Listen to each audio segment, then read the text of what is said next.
إن الحمد لله نحمده ونستعينه ونستغفره ونعوذ بالله من شرور أنفسنا ومن سيئات أعمالنا من يهده الله فلا مضل له ومن يضلل فلا هادي له وأشهد أن لا إله إلا الله وحده لا شريك له وأشهد أن محمدا عبده ورسوله أما بعد فإن خير الحديث كتاب الله وخير الهدي هدي محمد صلى الله عليه وعلى آله وسلم وشر الأمور محدثاتها وكل محدثة بدعة وكل بدعة ضلالة وكل ضلالة في النار.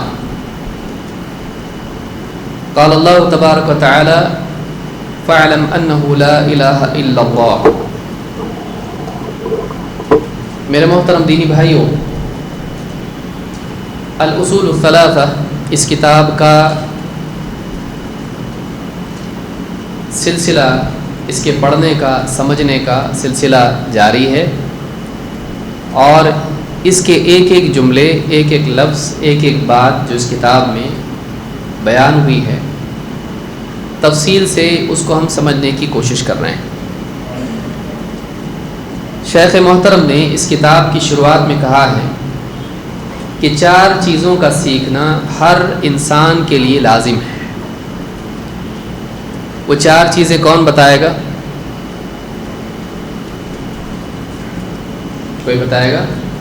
4 چیزیں کیا ہیں اور کتنی مکمل ہوئی، کہاں تک ہم مکمل کیے ہیں؟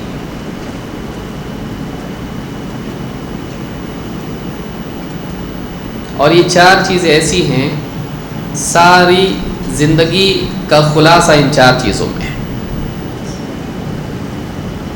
ایک آدمی اپنے ہر دن کو اگر ناپنا چاہے، تولنا چاہے کہ آج کا میرا دن کامیاب رہا یا ناکام،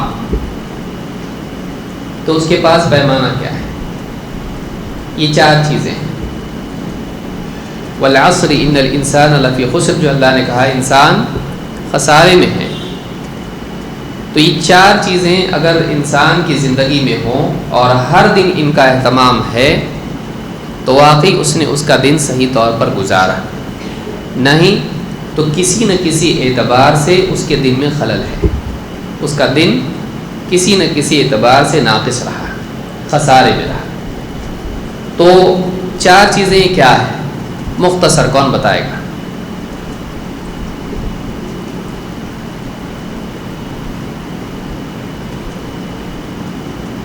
چار چیزیں جن کا سیکھنا ہر انسان پر لازم ہے۔ یہاں سے بتائیں گے آپ؟ نہیں۔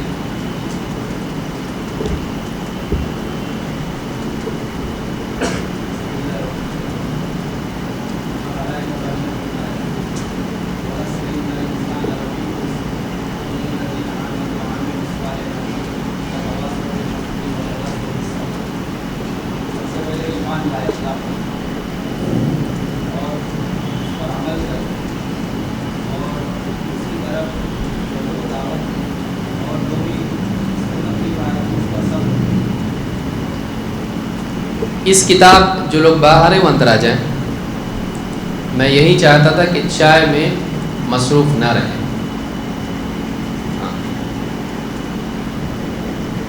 4 چیزیں مؤلف نے یہاں پہ کیا ذکر کی ہیں؟ وہ کون سی 4 چیزیں ہیں جو جن کا سیکھنا ہر انسان کے لیے ضروری ہے؟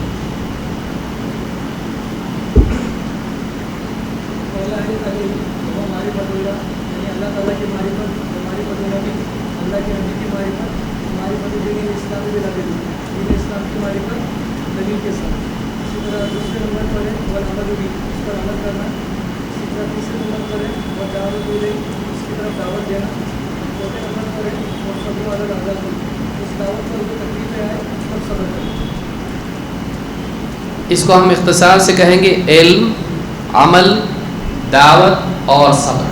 4 چیزیں کیا ہیں؟ علم، عمل، دعوت اور صبر۔ ہر دن ہمارا اس کے مطابق ہونا چاہیے۔ لیکن علم کا یہ مطلب نہیں کہ آدمی جانے اور مانے نہیں، تو علم میں ایمان اپنے آپ آ جاتا ہے، یا ایمان جب ہم ذکر کرتے ہیں تو اس میں علم اپنے آپ آ جاتا ہے۔ ایسا علم کوئی فائدے کا نہیں جس کو آدمی تسلیم نہ کرے، اور ایمان علم کے بغیر ہو ہی نہیں سکتا ہے، جب تک جانے گا نہیں اس پر ایمان کیسے لائے گا؟ تو دونوں ایک دوسرے سے جڑے ہوئے ہیں۔ اسی لیے ایک حدیث میں آیا کہ من علم انہ لا الہ الا اللہ دخل الجنہ، جس نے جان لیا کہ اللہ کے سوا کوئی عبادت کے لائق نہیں، وہ جنت میں جائے گا۔ تو خالی جاننے کی بات ہو رہی ہے یہاں پر نہیں، یہاں جاننا سے مراد وہ جاننا ہے جس میں انسان قبول بھی اس کو کرتا اس کو مانتا بھی۔ لہٰذا یہ چار چیزیں ہیں۔ دو چیزیں پچھلے ہفتے یا پچھلے دروس میں ہم دیکھ چکے ہیں، ایک علم اس کی اہمیت، دو عمل اس کی اہمیت، تیسری چیز کیا ہے؟ والدعوت الیہ، تیسری چیز دعوت ہے۔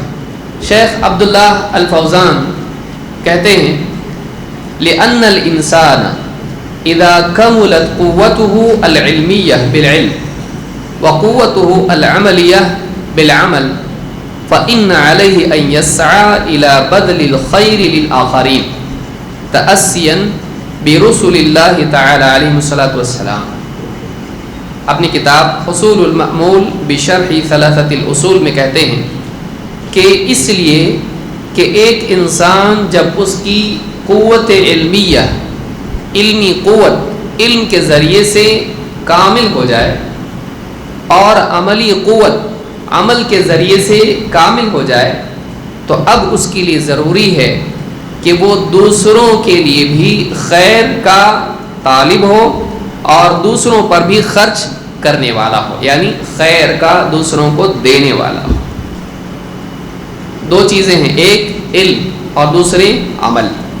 زندگی میں علم بھی ہونا چاہیے اور عمل بھی ہونا چاہیے۔ پچھلے درس میں ہم دیکھیں کہ علم نہیں ہے اگر اور عمل کرے تو نصارہ کی طرح ہے، علم اگر نہیں ہے اور عمل کرے تو کس کی طرح ہو گیا وہ؟ نصارہ۔ اور علم ہے اور عمل نہیں کرتا ہے تو کس کی طرح ہو گیا؟ یہود کی طرح۔ ان دونوں سے بچنا ہے۔ لیکن ذاتی زندگی میں جب اپنی ذات کی حد تک علم اور عمل دونوں آ گیا تو اب تیسری چیز اس کے لیے کیا ضروری ہے کہ وہ دوسروں کی خیر کے لیے دوڑ دھوپ کرے۔ کیا کہتے ہیں؟ فَإِنَّ عَلَيْهِ أَن يَسْعَى إِلَى بَذْلِ الْخَيْرِ لِلْآخَرِينَ، اس کے لیے ضروری ہے کہ وہ دوسروں کے لیے خیر کے لیے دوڑ دھوپ کرے، دوسروں کی ہدایت کے لیے کوشش کرے۔ تأسیم برسول اللہ تعالی علیہم الصلاۃ والسلام، رسولوں کی اقتدا کرتے ہوئے، رسولوں کے نمونے اور اسوے کو اپناتے ہوئے۔ یہ کوئی معمولی چیز نہیں ہے کہ ایک انسان دوسروں کی ہدایت کی کوشش کرے۔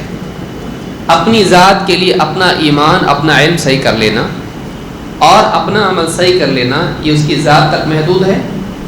اس کے بعد اس کے لیے یہ بھی ضروری ہے کہ اپنے اطراف بسنے والے لوگ، اپنے اطراف جینے والے لوگ، ان کی ہدایت کے لیے بھی کوشش کریں۔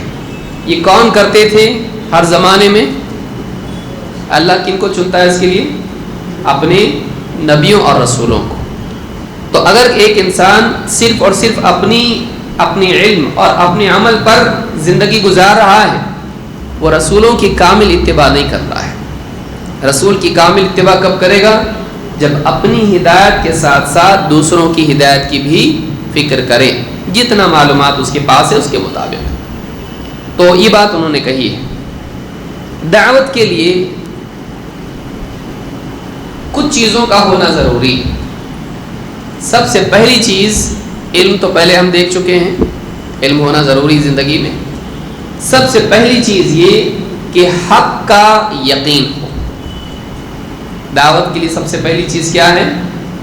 ایک انسان کو جس چیز کی وہ دعوت دے رہا ہے اس کا یقین اس کے پاس ہونا چاہیے۔ جس کو لوگوں کے سامنے بطور حق پیش کر رہا ہے اس کو وہ خود بھی حق مانتا ہو۔ کیوں؟ اس لیے کہ اگر اس کے دل میں یقین نہیں ہوگا اس کی دعوت میں قوت نہیں ہوگی، اور اس دعوت کی راہ میں اگر اس کو قربانی دینی پڑے وہ نہیں دے گا۔ آدمی قربانی اسی چیز کے لیے دیتا ہے جس کو واقعی حق مانتا ہے، جس کو کھو نہیں سکتا ہے، جس کی واقعی اہمیت انسان کے دل میں ہوتی ہے، اس کے لیے آدمی سب کچھ کھونے کے لیے بھی تیار ہوتا ہے۔ تو اللہ تعالیٰ قرآن کریم میں فرماتا ہے وَادْعُ إِلَىٰ رَبِّكَ إِنَّكَ لَعَلَىٰ هُدًى مُسْتَقِيمٍ۔ اے نبی آپ اپنے رب کی طرف لوگوں کو دعوت دیں، إِنَّكَ لَعَلَىٰ هُدًى مُسْتَقِيمٍ، آپ سیدھی ہدایت پر ہو، آپ اس ہدایت پر ہو جو صراط مستقیم والی ہے۔ آپ لوگوں کو دعوت دو اپنے رب کی طرف۔ پہلے حصے میں سورہ الحج کی آیت نمبر 67 اس آیت میں اللہ تعالیٰ نے دو باتیں کہی ہیں، ایک دعوت کا حکم دیا اور دوسرے یقین دلایا۔ کہا اے نبی آپ دعوت دو اپنے رب کی طرف۔ دعوت کس کی طرف دینا ہے؟ رب کی طرف، کیونکہ ساری دعوت کا حاصل یہ ہے کہ بندہ اپنے رب کا عبادت گزار بندہ بن جائے۔ ساری دعوت کا حاصل کیا ہے؟ ایک بندے کو اللہ سے جوڑنا۔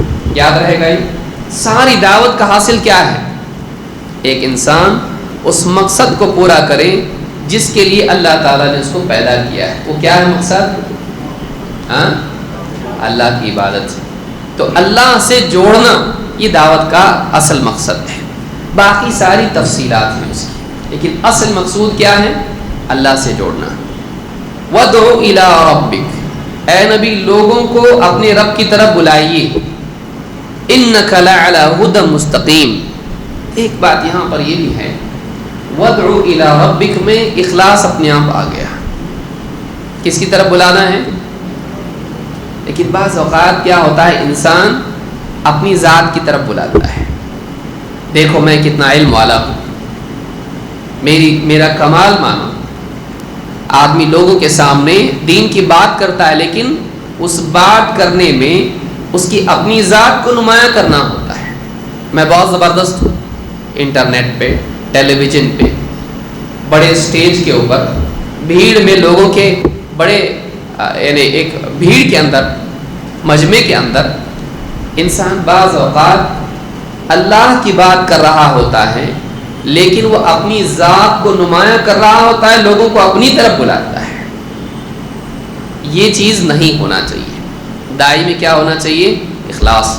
وہ لوگوں کو اللہ سے جوڑے، اپنی ذات سے نہیں، اپنی ذات سے اس اعتبار سے کہ لوگ اس سے جڑ کے دین سیکھیں، یہ اپنی جگہ ہے، لیکن اپنے آپ کو نمایاں کرنا۔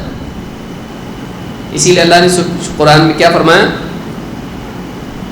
یا ایھا المدثر قم فانذر وربک فکبر۔ اور اے نبی اپنے رب کی بڑائی بیان کیجیے۔ بڑائی کس کی ہونا چاہیے؟ فلاں صاحب انہوں نے اتنے انگلینڈ میں گئے، امریکہ میں گئے، اتنا انہوں نے کتابیں لکھے، انہوں نے اتنا ان کے اتنے یوٹیوب پہ لیکچر ہیں، فلانے ہیں۔ کیا بڑائی کس کی ہونا چاہیے؟ بڑائی اللہ کی ہونا چاہیے۔ تو داعی لوگوں کو اپنی ذات کی طرف رجھانے کی کوشش نہ کرے، وہ کس سے جوڑے؟ اللہ سے۔ اللہ کی بڑائی، اللہ کی توحید، اللہ کی عبادت، اللہ کی عظمت، اس کی کوشش یہ ہونا چاہیے کہ لوگ اللہ سے جڑیں، نہ کہ میری ذات سے، اپنی ذات سے۔ وَادْعُ إِلَىٰ رَبِّكَ إِنَّكَ لَعَلَىٰ هُدًى مُسْتَقِيمٍ۔ یقیناً اے نبی آپ سیدھی ہدایت پر ہو، آپ یقین رکھو، آپ جس راستے پر ہو وہ سیدھا راستہ ہے، وہی ہدایت والا راستہ ہے۔ تو معلوم یہ ہوا کہ داعی جب دعوت دے اس کو حق کا یقین ہونا چاہیے، اس کے دل کا یقین اس کی زبان میں آئے گا، اس کی زبان کا یقین لوگوں کے دلوں میں جائے گا۔ سمجھیے اس کو، جب آدمی کے دل میں حق کا یقین ہوتا ہے اس کے آثار کہاں آتے ہیں؟ زبان پر، اس کی بات میں یقین ہوتا ہے، اور جب اس کی بات میں یقین ہوتا ہے تو سننے والے کے واپس دل سے، زبان سے دل۔ تو آدمی کے دل سے اگر یقین کے ساتھ بات نکلے گی تو زبان میں اثرات ہوں گے، زبان کے اثرات کہاں پڑیں گے؟ لوگوں کے دلوں میں۔ اب دیکھیے موسیٰ علیہ السلام نے کیا دعا کی تھی؟ رب اشرح لی صدری ویسر لی امری واحلل عقدۃ من لسانی یفقہوا قولی۔ اے اللہ میرے سینے کو پھیلا دے، اور اس کام کو میرے لیے آسان کر دے، میری زبان کی گرہ کو کھول دے تاکہ میری بات کو سمجھے۔ تو یقین کے ساتھ دعوت دینا یہ ضروری ہے۔ اِنَّكَ لَعَلَىٰ هُدًى مُسْتَقِيمٍ۔ لہٰذا اس دور میں اہل باطل کی کثرت ہے، لوگوں کے پاس ٹیکنالوجی ہے، لوگوں کے پاس فالوور ہیں کہ فلاں یوٹیوب چینل پہ اس کے اتنے ماننے والے ہیں، فلاں کے پاس اتنی ٹیکنالوجی ہے، فلاں اتنا اچھا بولتا ہے، فلاں جماعت والے اتنی دنیا میں میجورٹی ہیں۔ آدمی سے متاثر نہیں ہونا چاہیے۔ اِنَّكَ لَعَلَىٰ هُدًى مُسْتَقِيمٍ، اے نبی آپ سیدھی ہدایت پر ہو، یقین دائی کو ہونا چاہیے، چاہے ماننے والے زیادہ ہوں یا تھوڑے ہوں، اس کے دل میں کیا ہونا چاہیے؟ حق کا یقین، یہ حق ہے، کوئی مانے یا نہیں مانے، تھوڑے مانے زیادہ مانے، یہ حق ہے، یقین دل میں ہونا چاہیے۔ ایک دو، اس کے پاس بصیرت اور حکمت ہونا چاہیے، سمجھداری اس کے اندر ہونا چاہیے، گہرا علم اس کے پاس ہونا چاہیے، وہ جانتا ہو وہ کیا دعوت دے رہا ہے، وہ جانتا ہو کیا دعوت دے رہا ہے۔ آپ لوگوں کو توحید کی طرف بلائیں، آپ کو توحید معلوم نہ ہو، ایسا نہیں۔ آپ لوگوں کو نماز کی طرف بلائیں اور آپ کو نماز کا طریقہ معلوم نہ ہو، مناسب نہیں۔ آج کتنے لوگ دنیا میں نماز پڑھو، اچھی بات ہے، صحیح بات ہے، کیسی پڑھو معلوم نہیں۔ تو ایک انسان جس چیز کی دعوت دے، ضروری نہیں کہ ایک انسان بہت بڑا علامہ اور عالم بننے کے بعد دعوت دے گا، یہ ضروری نہیں، لیکن جس چیز کی دعوت دیتا ہے، جس چیز کی طرف لوگوں کو بلاتا ہے، اس کا پکا علم اس کے پاس ہونا چاہیے۔ ایسا نہ ہو کہ ادھورا علم اس کے پاس ہو اور ایسا آدمی سطح علم کے ساتھ دعوت دے اور لوگوں کو گمراہ کرے۔ تو دوسری چیز کیا ہے؟ بصیرت۔ بصیرت کا مطلب کیا ہوتا ہے؟ گہرا علم، گہرا علم، سوجھ بوجھ، باریکی۔ اللہ تعالیٰ قرآن کریم میں فرماتا ہے قُلْ هَٰذِهِ سَبِيلِي أَدْعُو إِلَى اللَّهِ، پچھلی آیت سے مل کر آیت ہے یہ، دیکھیے اے نبی آپ کہیے هَٰذِهِ سَبِيلِي، یہ میرا راستہ ہے، أَدْعُو إِلَى اللَّهِ، میں بلاتا ہوں، میں دعوت دیتا ہوں، کس کی طرف؟ اپنی ذات کی طرف نہیں، اپنی قوم کی طرف۔ کس کی طرف؟ أَدْعُو إِلَى اللَّهِ، میں اللہ کی طرف بلاتا ہوں، علی بصیرت، بصیرت کی بنیاد پر، انا ومن اتبعنی، میں بھی اور میری اتباع کرنے والے بھی، وسبحان اللہ وما انا من المشرکین، اور اللہ تعالیٰ ان تمام عیوب سے پاک ہیں جو مشرکین اللہ کے ساتھ بیان کرتے ہیں، شرک یا اولاد۔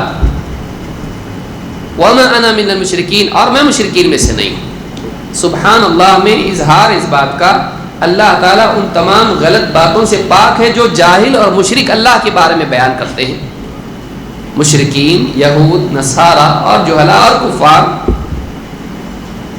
اور میں ان میں سے نہیں، میں مشرکین میں سے نہیں ہوں، برات، میں بھی ان میں سے ہوں نہیں، میں ان میں سے نہیں ہوں۔ اپنے آپ کو اہل باطل سے برات اس میں ہونا چاہیے۔ یا اس میں کیا اشارہ ہے کہ اہل باطل سے برات کا اظہار، میں ان میں سے نہیں۔ تو ایک انسان کی دعوت میں صفائی ہونا چاہیے۔ اب آپ فون کر کے کسی مثلا بریلوی عالم سے بات کر رہے ہیں اور آپ بول رہے ہیں میں بھی بریلوی ہوں، اس سے مناظرہ اور بحث کرنے کے لیے جائز ہے؟ اولا تو یہ جھوٹ ہے، دوسرا وہ اس آیت کے خلاف ہے کہ ایک انسان اپنے آپ کو ان لوگوں سے دور کرے، ان لوگوں سے بری مانے، نہیں میں وہ نہیں ہوں۔ اہل باطل یا اہل ضلال، اہل الحاد یا جو گمراہ لوگ ہیں، جو غلط منہج پر ہیں، غلط عقیدے پر ہیں، آدمی کا میں نہیں، میں وہ نہیں، اپنا منہج صاف بیان کرے۔ تو یہاں پر اللہ تعالیٰ نے بصیرت کا ذکر کیا ہے اور کہا اعلی بصیرت، میں بصیرت کے ساتھ دعوت دیتا ہوں، میں بھی اور میری اتباع کرنے والی ہوں۔ یہاں پر بعض لوگ اس آیت کو جوڑتے ہیں پہلے ٹکڑے کے ساتھ، قُلْ هَٰذِهِ سَبِيلِي أَدْعُو إِلَى اللَّهِ، کہو یہ میرا راستہ، میں اللہ کی طرف دعوت دیتا ہوں، میں اور میری پیروی کرنے والے خالی دعوت دیتا ہوں لہذا سب کو دعوت دینا چاہیے؟ نہیں، اس آیت میں دوسرا حصہ اور بھی اہم ہے کہ میں دعوت دیتا ہوں کیسے؟ بصیرت کے ساتھ، اور میں بھی بصیرت کے ساتھ دعوت دیتا ہوں، میری اتباع کرنے والے بھی وہ جہالت کے ساتھ دعوت نہیں دیتے ہیں، بلا دلیل دعوت نہیں دیتے ہیں، میں اور میری پیروی کرنے والے بصیرت کے ساتھ دعوت دیتے ہیں۔ تو یہاں پر بصیرت کے ساتھ، دلیل کے ساتھ، یقین کے ساتھ دعوت دینے کی بات ہے، صرف دعوت دینے کی بات نہیں ہے۔ معلوم ہے کہ نبی صلی اللہ علیہ وسلم کا سچا متبع وہ ہے جو بصیرت کے ساتھ دعوت دے۔ بصیرت کا مطلب کیا ہے؟ ایک ہوتی بصارت، ایک ہوتی بصیرت۔ بصارت کیا ہے؟ آنکھ سے دیکھنا۔ بصیرت کیا ہوتا ہے؟ دل سے دلیل کو گہرائی کے ساتھ سمجھتا ہو، حق کو حق جانتا ہو، باطل کو باطل جانتا ہو، یہ بصیرت ہے۔ ایک آدمی مثال کے طور پر آنکھ اس کے پاس ہے تو اجالے اور اندھیرے کا فرق جانتا ہے، یہاں چھاؤ یہاں دھوپ ہے، اس کو معلوم ہے، یہاں راستہ ہے یہاں گڑھا ہے، اس کو معلوم ہے۔ کیسے معلوم پڑا؟ آنکھ کی وجہ سے۔ اسی طرح سے بصیرت جب انسان کے پاس ہوتی ہے، اس کو حق یہ ہے اور باطل یہ ہے، صواب یہ ہے، خطا یہ ہے۔ اس کے پاس جب علم ہوتا ہے، اس کے پاس گہری سمجھ ہوتی ہے تو اس کو چیزوں کا فرق معلوم ہوتا ہے۔ اگر انسان کو فرق معلوم نہیں ہے تو ایسا آدمی دعوت نہیں دے سکتا ہے، نہیں۔ مثال کے طور پر اللہ کے نبی صلی اللہ علیہ وسلم کا گزر دو لوگوں پر ہوا، ان میں سے ایک دوسرے کو بتا رہا تھا، کیا کہہ رہا تھا؟ حیا مت کیا کر، تو بہت حیا کرتا ہے اور تیرے حیا کرنے کی وجہ سے تجھ کو نقصان ہوگا۔ کیا کہہ رہا ہے؟ حیا مت کر، کیوں؟ حیا سے تجھ کو نقصان ہوگا۔ اللہ کے نبی صلی اللہ علیہ وسلم نے دونوں صحابی دونوں کو دیکھا، کہا دعم، چھوڑ اس کو، دعم، چھوڑ اس کو، فَإِنَّ الْحَيَاءَ مِنَ الْإِيمَانِ، اس لیے کہ حیا ایمان میں سے ہے، اور تو بول رہا ہے حیا مت کر۔ تو کبھی کیا ہوتا ہے، انسان دوسرے کو بچانا چاہتا ہے لیکن بچانا کس سے چاہتا ہے؟ خیر سے۔ کیوں؟ وہ یہ سمجھتا ہے کہ خیر نہیں ہے۔ تو ایک آدمی کیا کہہ رہا ہے؟ حیا مت کر، اس لیے کہ نقصان ہوگا، لیکن اللہ کے نبی صلی اللہ علیہ وسلم کیا بول رہے ہیں؟ چھوڑ اس کو، کیا کر رہا ہے؟ اس لیے کہ حیا تو ایمان میں سے ہے، حیا نکل گئی زندگی سے۔ اگر بے حیا ہو جائے انسان تو گناہ سے کیسے بچے گا؟ نہ اس کو اللہ سے حیا ہے، نہ مخلوق سے حیا ہے، گناہ سے روکنے والی چیز ہے یہ۔ اور گناہ اگر زندگی میں معمول بن جائے، اس کو کس کو نقصان پہنچتا ہے گناہوں کا؟ آدمی کے ایمان۔ حدیث میں اللہ کے نبی صلی اللہ علیہ وسلم فرماتے ہیں حیا اور ایمان دونوں کی جوڑی ہے، ان الحیاء والایمان قرنا جمیعا، حیا اور ایمان کی جوڑی، ان میں سے ایک چلا گیا تو دوسرا بھی چلا جاتا ہے۔ حیا چلی گئی، ایمان اس کے پیچھے جائے گا، کیونکہ انسان کو شعور ختم ہو جاتا ہے اچھے برے کا، پھر آدمی برے کو بھی اچھا بولتا ہے، حرام کو بھی حلال بولتا ہے، حلال کو بھی حرام بولتا ہے، تمیز نہیں کرتا ہے، اور نتیجے میں آدمی ایمان سے محروم ہو جاتا ہے، ابتدا میں کمال سے، اس کے بعد فی نفسی ایمان سے بھی محروم ہو سکتا ہے، انکار کر سکتا ہے، نہیں مانتا میں بول سکتا ہے، حیا نہیں اس کو۔ تو بعض اوقات ایک انسان صحیح چیز کو بھی منع کرتا ہے، کب؟ اس کو نہیں معلوم، فرق معلوم ہونا چاہیے کہ کیا صحیح ہے اور کیا غلط ہے۔ تو کہا کہ قُلْ هَٰذِهِ سَبِيلِي أَدْعُو إِلَى اللَّهِ، تیسری چیز جو کامیاب ہونے کے لیے ضروری ہے وہ کیا ہے کہ ایک انسان اس نفع والے علم کی طرف دوسروں کو دعوت دے، لیکن اس دعوت میں کیا ہونا چاہیے؟ نمبر 1 اخلاص، جیسے ہم نے دیکھا اللہ کی طرف بلاؤ، 2 یقین یہ حق ہے، 3 اس کے پاس علم اور علم سطحی نہیں بلکہ کیسا؟ گہرا علم ہونا چاہیے جس سے اس کو واقعی چیزوں کا فرق معلوم ہو، یہ صحیح ہے یہ غلط۔ اکثر نقصان، اکثر گمراہی تب آتی ہے جب ملی جلی ایک جیسی چیزیں دکھنے والی ہوتی ہیں لیکن وہ الگ ہوتی ہے، آدمی ان کو ایک کر دیتا ہے، یا ایک ہوتی ہے ان کو الگ کر دیتا ہے۔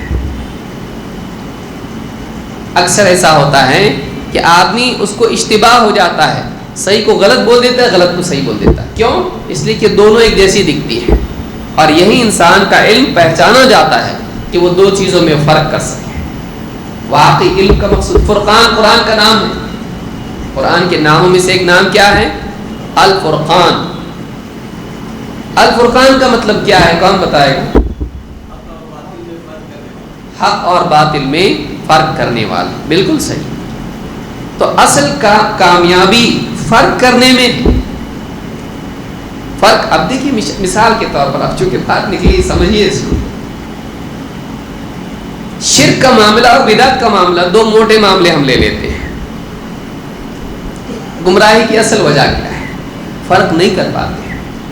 ارے بھائی ان کو تعظیم ایسی نہیں چلتی ہے، اللہ کی تعظیم الگ ہے بندوں کی الگ ہے، نہیں، یہ تعظیمی سجدہ ہے چلتا۔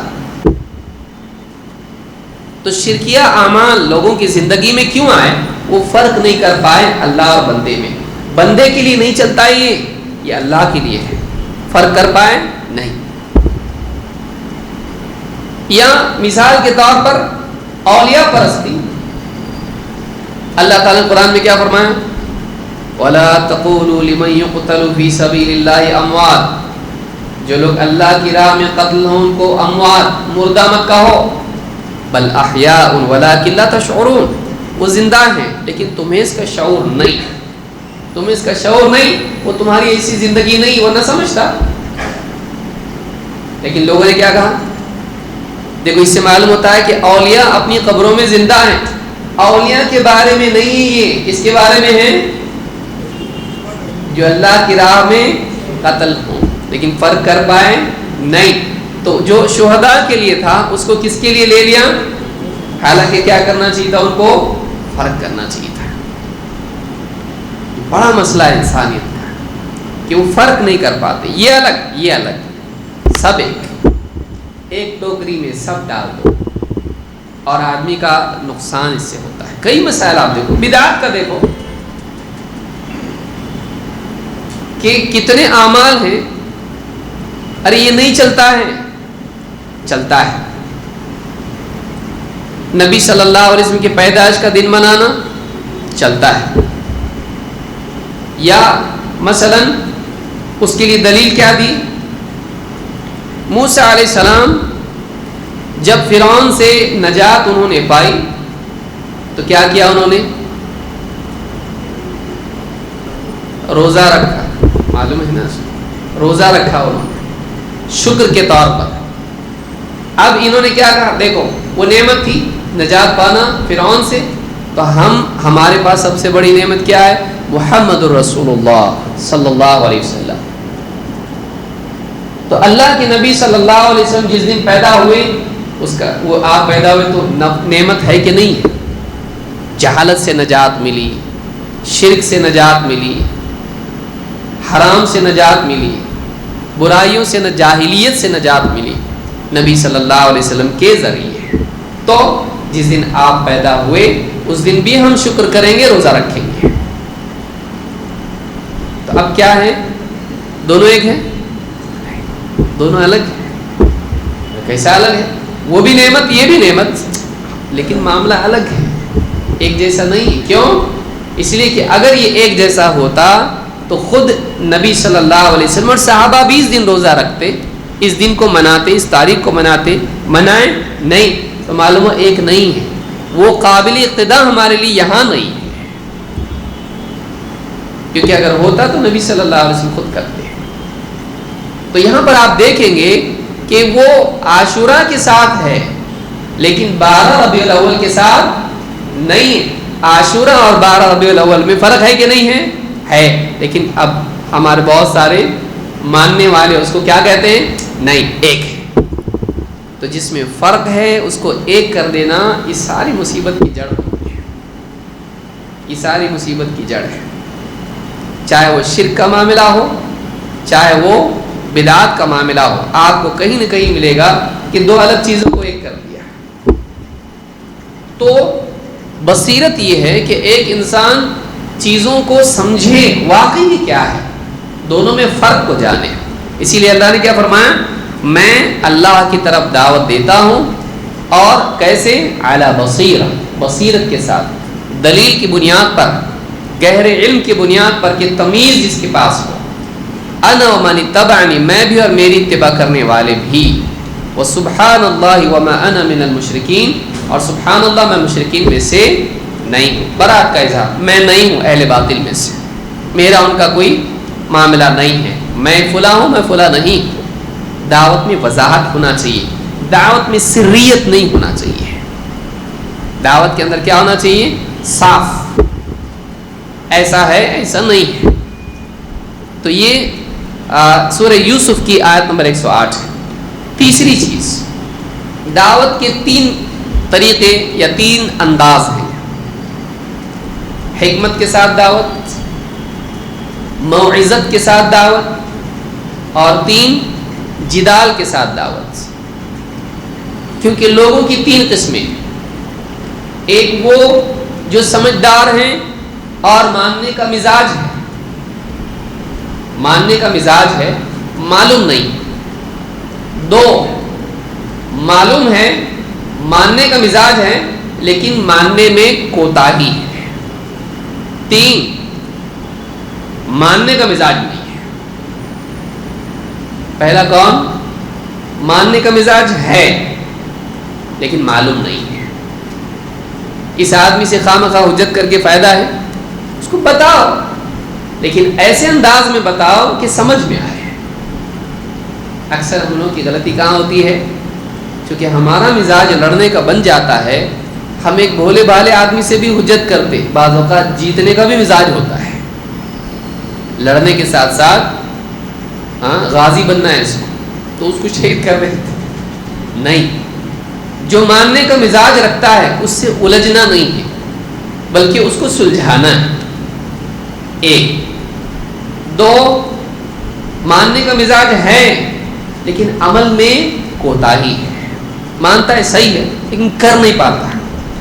اس کو کیا کرنا ہے؟ اس کے ایمانی جذبات کو تازہ کرو، امید اور خوف کے ذریعے سے۔ کرے گا تو یہ ملے گا، نہیں کرے گا تو دیکھ اتنا مصیبت آئے گی۔ اس کو ترغیب اور ترہیب واعظ کے ذریعے سے اس کے دل کو نرم کرو، تاکہ وہ عمل پہ آئے۔ مانتا تو ہے لیکن اس کے اندر انرجی اتنی نہیں ہے، جانتا ہے مجھ کو اٹھنا چاہیے لیکن بدن میں اتنی قوت نہیں کہ اٹھ پائے۔ اس کو وہ قوت چاہیے، اس کو بتانا نہیں کہ صحیح ہے صحیح ہے صحیح ہے، نہیں مانتا ہے وہ، کرواؤ اس سے، کرنے کے لیے اس میں قوت پیدا کرو، ایمان۔ 3 نہیں مانتا، یہ صحیح جو میں کر رہا، تم جو کر رہے ہو غلط ہے، اچھی بات ہے۔ اس کے ساتھ کیا کریں گے؟ اس کو صرف ہم حق پر بتانا کافی نہیں ہے، اس کو یہ بھی بتانا ہے کہ تم جو کہہ رہے ہو وہ صحیح نہیں۔ کیوں؟ اس لیے کہ اس میں یہ غلطی ہے، اور ہم جو بتا رہے ہیں وہ صحیح ہے۔ اس میں باطل کی، خطا کی تردید بھی ہے اور اپنے صحیح کی تثبیت بھی ہے، اس کو ثابت بھی کرنا ہے۔ 3 مرحلے دعوت کے، 3 طرح کے لوگ ہیں۔ اب یہ معلوم ہونا چاہیے، کون معلوم، کس کو معلوم رہتا ہے؟ ڈاکٹر کو ہے، گھوڑے کا انجیکشن انسان کو دیا تو چلتا نہیں۔ اب آپ سمجھ سکتے ہیں کہ علی بصیرت ہی، اس کو بصیرت ہونا چاہیے کہ کون سی دوا کس کو دینا۔ یہ کون سی کیٹیگری کا ہے؟ ماننے والوں میں سے ہے، نہیں ماننے والوں میں سے۔ ماننے والوں میں سے اس کے اندر بتا دیں گے تو عمل کر لے گا، یا اس کو تھوڑا دھکا بھی دینا پڑے گا۔ تو یہ تینوں قسم کے لوگوں کے مزاج کو جاننا اور پھر ان کے مطابق ان سے معاملہ کرنا، یہ کب ہوگا؟ سمجھداری کے ساتھ۔ اسی لیے اللہ نے کیا فرمایا؟ ادعو الی سبیل ربک، دعوت دو اپنے رب کے راستے کی طرف۔ اب یہ سوال پیدا ہوتا، پچھلی آیتوں میں ہم دیکھیں کس کی طرف دعوت دو ہے؟ ہاں، رب کی طرف. کس کی طرف؟ ادعو الی ربک ہے نا کہ رب کی طرف دعوت دو. اب یہاں دوسرا ہی آ رہا. کیا آ رہا؟ ادعو الی سبیل ربک. یہ سورہ النحل کی آیت نمبر 125. اپنے رب کی سبیل کی طرف دعوت دو. یہ دو چیزیں ہیں یا ایک ہے؟ دو ہے نا کہ تین ہے؟ تیسرا قول بھی کوئی ہے؟ ایک ہے کہ دو ہے؟ کون بولا وہ ایک؟ کیسے ایک ہے؟ اللہ کی راستے کی طرف جانا ہے تو اللہ کے راستے کی ہدایت دینا، رہنمائی کرنا تاکہ وہ اللہ کی طرف. اور کوئی بتائے گا؟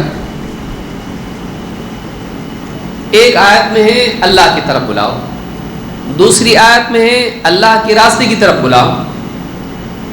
یہ فرق کیوں؟ کیا یہ ایک ہے یا الگ ہے؟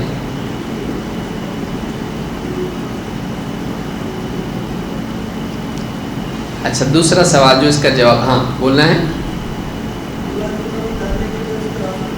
بالکل صحیح.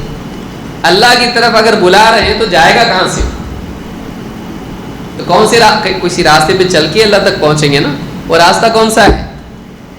اللہ والا راستہ. اللہ تک پہنچنے کے لیے اللہ کے راستے پہ چلنا پڑے گا. سمجھ میں آئی بات؟ تو پہلے اس میں مقصود کی طرف دعوت ہے، دوسرے میں ذریعے کی طرف دعوت ہے. جیسے مثال کے طور پر دنیاوی مثال میں ہم دیکھتے ہیں کہ اگر آپ کو کہیں جانا ہے، اجتماع میں جانا ہے، آپ کو کسی حج کے لیے جانا ہے، عمرہ کے لیے جانا ہے. اب مقصود آپ کا وہاں پہنچنا ہے. چلو گاڑی میں بیٹھو. تو بولیں گے ہم کو حج کو جانا ہے، گاڑی میں نہیں. آپ کو گاڑی کی دعوت دے رہا ہے. صحیح ہے نہیں؟ یہ اسی میں بیٹھ کے تو وہاں تک پہنچیں گے. تو وہ غائب ہیں اور یہ کیا ہے؟ وسیلہ ہے. وہ مقصود ہے، یہ راستہ ہے. مقصود کون ہے؟ اللہ ہے. لیکن اللہ تک پہنچنے کے لیے راستہ کون سا ہے؟ صراط مستقیم. صراط مستقیم. اس راستے پر چل کے ہی اللہ تک پہنچ سکتے ہیں. اس راستے کے بغیر اللہ تک پہنچ سکتے نہیں. تو اس میں ذریعے کی طرف دعوت ہے اور اس آیت میں مقصود کی طرف دعوت ہے. تو دونوں میں کوئی فرق نہیں ہے. اس پر چل کے ہی وہاں تک جا سکتے ہیں. تو ادعو الی سبیل ربک، اپنے رب کی راہ کی طرف دعوت دو، حکمت کے ساتھ، اچھے واعظ کے ساتھ اور اچھے جدال کے ساتھ. تین چیزیں. حکمت کے ساتھ دعوت دو، اچھے واعظ کے ساتھ دعوت دو اور اچھے جدال کے ساتھ دعوت دو. حکمت کے ساتھ اپنی بات کو دلیلوں کے ساتھ اس ترتیب سے پیش کرنا کہ سننے والے کے دل میں علم کے ساتھ یقین بھی پیدا ہو جائے. ایسا ہے اس لیے ایسا ہے، اس لیے ایسا ہے تو ایسا ہے. ہاں سمجھ میں آ گیا. الٹا پلٹا کر کے کنفیوز کر کے سمجھ میں نہیں آ رہا نہیں، بلکہ بات کیسا؟ نمبر 1، نمبر 2، نمبر 3 دلائل کو اس ترتیب سے رکھا جائے کہ اس کا نتیجہ یقین ہو جائے. سمجھ میں آ رہی بات؟ دلائل کو اس ترتیب سے پیش کرنا کہ نتیجے میں اقرار اور یقین پیدا ہو. یہ کیا ہے؟ حکمت ہے. کیوں؟ حکمت کا مطلب کیا ہے؟ لغت میں حکمت کس کو کہتے ہیں؟ علماء نے حکمت کی تعریف کیا بیان کی؟ بالکل صحیح ہے. وضع الشیء فی موضعہ، چیز کو اس کی جگہ پر رکھنا. چیز کو اس کی جگہ پر رکھنا. جو چیز جہاں رکھنے کی وہیں رکھنا. اس کا نام کیا ہے؟ حکمت ہے. تو دلائل کو ترتیب وار ایسا رکھنا کہ ان پوری دلیلوں کو، اس پوری بات کو سننے کے بعد آدمی کو بات بالکل سمجھ میں آئے اور اس کے بعد اس کے دل میں یقین اور اقرار پیدا ہو. اس کا نام کیا ہے؟ حکمت کے ساتھ دعوت دینا. تو ظاہر بات ہے ماننے والے کو ایسے ہی کرنا پڑتا ہے. بات اچھے سے پیش کرو، مان لیا کیونکہ وہ انٹلیکچوئل ہے، اس کو سب بتانے سے مان لیتا ہے. 2 والموعظۃ الحسنہ، اچھے واعظ کے ذریعے سے تم لوگوں کو دعوت دو. واعظ کا مطلب یہ ہوتا ہے ایسی بات جس سے دل کو جھنجھوڑا جائے، دل میں آدمی کی رقت پیدا ہو، آدمی کے دل میں ڈر یا امید، افسوس، ندامت، یہ جو جذبات ہیں یہ پیدا ہو، آدمی ڈرے۔ تو وعظ میں یہ ہوتا ہے کہ انسان کو خبردار کیا جاتا ہے، بیدار کیا جاتا ہے۔ تو وعظ کے ذریعے سے کس آدمی کو، جو آدمی جانتا تو ہے لیکن ابھی عمل کا اتنا پختہ جذبہ اس میں نہیں آیا، تو اس کو ڈانٹ ڈپٹ کے ذریعے سے، آخرت کا خوف دلا کے، قیامت کے ذریعے اللہ کا عذاب دنیا میں آئے گا، اللہ کے انعامات ہیں، آخرت میں جنت ہے، کیا کر رہا تو، اس طرح سے اس کو جھنجھوڑ کے اس کو جگانا، یہ کیا ہے؟ واعظ۔ یہ کس کے لیے ہے؟ یہ اس کے لیے ہے جو مانتا تو ہے لیکن بیٹھا ہوا ہے، لیٹا ہوا ہے، اس کو بیدار کرنا، اس کو جگانا، اس کو اٹھانا، اس کو چلنے لگانا۔ 3 وَجَادِلْهُمْ بِالَّتِي هِيَ أَحْسَنُ، اور ان سے جدال کرو، ان سے بحث کرو، ان سے لڑو، ہاتھ پاؤں سے نہیں، علم سے۔ وَجَادِلْهُمْ بِالَّتِي هِيَ أَحْسَنُ، اچھے طریقے سے جدال کرو۔ واعظ میں بھی آیا اچھے طریقے سے واعظ کرو، اچھے طریقے سے جدال کرو، یعنی ان سے ان کی دلیل کو اگر وہ غلط ہے تو غلط ثابت کرنا، اہل باطل کی بات کو اس کی غلطی بتانا، اور ہمارے صحیح کا صحیح بتانا۔ جدال کیسے کیا جاتا ہے؟ مخالف کے غلط کو غلط بتانا اور اپنی صحیح کو صحیح بتانا، اس کے غلط کو غلط ثابت کرنا، اپنے صحیح کو صحیح ثابت کرنا، تاکہ دونوں میں موازنہ آسان ہو جائے۔ بعض اوقات پوری بات سننے کے بعد آدمی کیا کہتا ہے؟ تم تمہاری جگہ صحیح، ہم ہماری جگہ صحیح، وہ غلط ہے۔ تو اس کو کیا کرنا پڑے گا؟ یہ صحیح ہے لیکن وہ غلط ہے، لیکن اس میں زبردستی بھی نہیں۔ ایک آدمی صحیح کو بھی کیا کرنے لگے، اس لیے کہ وہ مخالف ہے، اس کے غلط کو غلط کے ساتھ ساتھ اس کے صحیح کو بھی کیا کر رہا ہے؟ غلط نہیں۔ نبی صلی اللہ علیہ وسلم کو آپ دیکھیے، شیطان نے آ کے کیا سکھایا، کیا بتایا حضرت ابو ہریرہ کو؟ رات میں آیت الکرسی پڑھ کے سوئیں گے تو رات بھر اللہ کی طرف سے محافظ رہے گا، شیطان قریب نہیں آئے گا۔ آپ وہ ہے کون؟ صحیح کہ غلط؟ لیکن اس کی بات صحیح۔ تو آپ نے کیا فرمایا؟ صدقہ کہا، صدقہ کا وہو کذوب، اس نے سچ کہا لیکن ہے وہ جھوٹا۔ تو اس کو جہاں کیٹیگری میں وہی رکھا، لیکن اس کی یہ بات صحیح ہے تو اس کو صحیح مان۔ یہ نہیں کہا وہ جھوٹا اس لیے اس کی ہر بات جھوٹی، نہیں، آپ نے کیا کیا؟ اس کی اس بات کی تصدیق۔ تو غلط کو غلط ثابت کرنا اور اپنے صحیح کو پکی دلیلوں کے ساتھ صحیح ثابت کرنا، تاکہ دونوں چیزوں کا موازنہ آنے کے بعد آدمی کے لیے ماننا ثابت ہو جائے، آسان ہو جائے، حق ثابت ہو جائے۔ تو وجادلہم باللتی ہی احسن۔ اور چوتھی چیز اس میں یہ ہے، اللہ نے فرمایا ان ربک هو اعلم بمن ضل عن سبیلہ وهو اعلم بالمہتدین، تیرا رب خوب جانتا ہے کہ اس کی راہ سے کون بھٹکا ہوا ہے، اور وہ ان کو بھی جانتا ہے جو ہدایت والے ہیں، ہدایت پائے ہوئے ہیں یا ہدایت قبول کرنے والے ہیں، ہدایت کے لائق ہیں۔ جو لوگ ہدایت قبول کر سکتے ہیں یا کر چکے ہیں، دونوں کو اللہ جانتا ہے۔ تو آپ دعوت دو، آپ کے رب کو معلوم ہے کون ہدایت کے لائق ہے کون نہیں ہے، آپ فیصلے مت کرو۔ آدمی بعض اوقات کیا کرتا ہے؟ خود ہی فیصلے کرنے لگتا ہے، نہیں ملتی اس کو ہدایت، بہت بار سمجھایا اس کو ہدایت نہیں ملنے والی ہے، کون بتایا تجھ کو؟ اللہ تعالیٰ خوب جانتا ہے کون ہدایت کے لائق ہے، کب کس کو ہدایت دینا ہے، وہ اس کا کام ہے، تمہارا کام ہے نہیں۔ تم مبلغ ہو، تم ہادی نہیں ہو، یعنی لوگوں کے دلوں میں ہدایت داخل کرنے والے تم نہیں ہو، تمہارا کام کان تک ہے، کان سے دل کا معاملہ، بلکہ کان کا معاملہ بھی کیا ہے؟ اللہ چاہے گا تو سنائے گا۔ تو بعض اوقات دائی ہدایت کا معاملہ اپنے ہاتھ میں لینے کی کوشش کرتا ہے، یہ بھی غلط ہے۔ اس سے دو چیزوں میں سے ایک ہوتا ہے، یا تو گھمنڈ پیدا ہوتا ہے یا تو مایوسی آتی ہے۔ کون بتائے گا کیسے؟ اگر ہدایت کو اللہ کے ہاتھ میں نہیں مانے گا اور اس طرف دھیان نہ ہوگا تو یا تو گھمنڈ پیدا ہوگا یا مایوسی. کیسے؟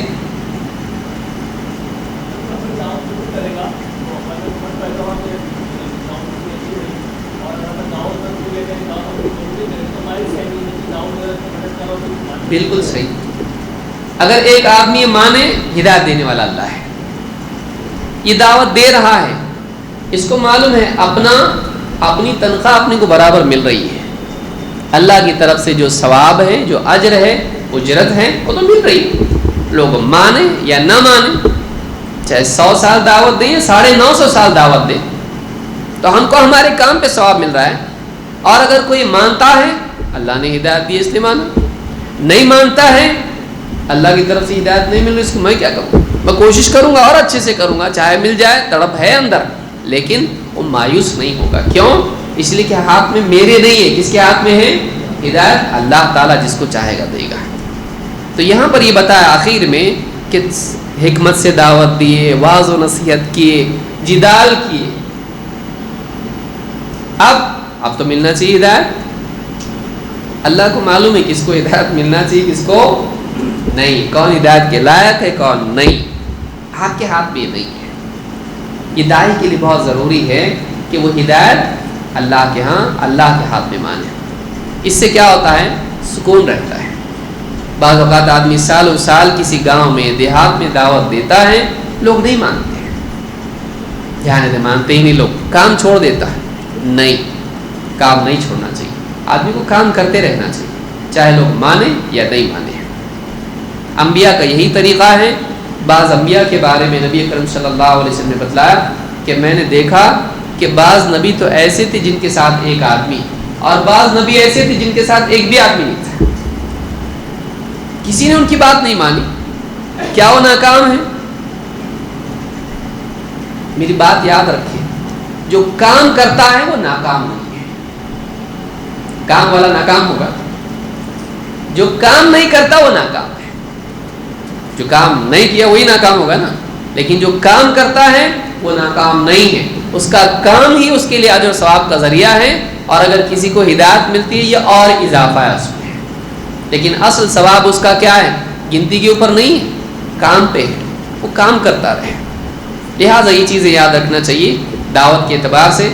اگلے درس میں انشاءاللہ کچھ باتیں اور اس سلسلے میں ہم دیکھیں گے کہ دعوت اور صبر کو کیسے اللہ نے جوڑا ہے. تو یہ اگلے درس میں ہم انشاءاللہ دیکھیں گے. اقول ھذا واستغفر اللہ لی ولکم.